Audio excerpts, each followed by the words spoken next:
आजिकली social media रे निजर स्वतंत्र परिचय बनाइबा समस्तଙ୍କ ପାଇଁ ଏକ ସାଧାରଣ କଥା। ସେଥିପାଇଁ ସମସ୍ତେ सोशल मीडिया आप ବ୍ୟବହାର କରିଥାନ୍ତି।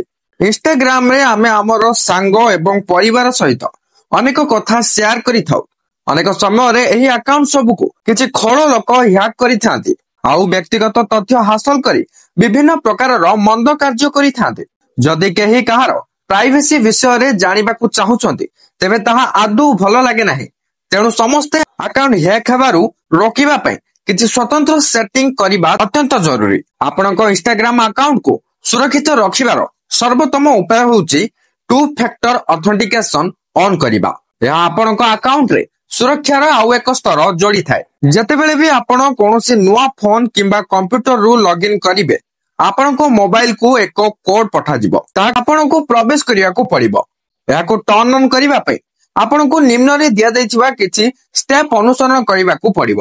ପ୍ରଥମେ ଆପଣ ଆପଣଙ୍କ ପ୍ରୋଫାଇଲକୁ ଯାଆନ୍ତୁ ଏବଂ ସେଟିଂକୁ ଯାଆନ୍ତୁ। ଏହାପରେ ସିକ୍ୟୁରିଟିକୁ ଯାଇ ଟୁ ଫ୍ୟାକ୍ଟର ଅଥେଣ୍ଟିକେସନ ଉପରେ କ୍ଲିକ୍ କରନ୍ତୁ। ଏଠାରେ ଆପଣଙ୍କୁ ଏସଏମଏସ୍ କିମ୍ବା ଆପ୍ ଚୟନ କରିବାକୁ ପଡ଼ିବ। ତାପରେ ସେଠାକୁ ଯାଆନ୍ତୁ ଏବଂ ଲଗ୍ଇନ୍ କାର୍ଯ୍ୟକଳାପ ଯାଞ୍ଚ କରନ୍ତୁ।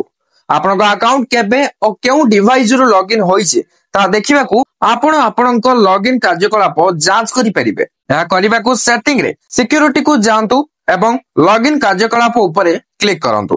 ଏଠାରେ ଆପଣ ଦେଖିପାରିବେ ଯେ ଏକ ଡିଭାଇସ କେତେ ଥର ଲଗ୍ଇନ୍ ହୋଇଛି।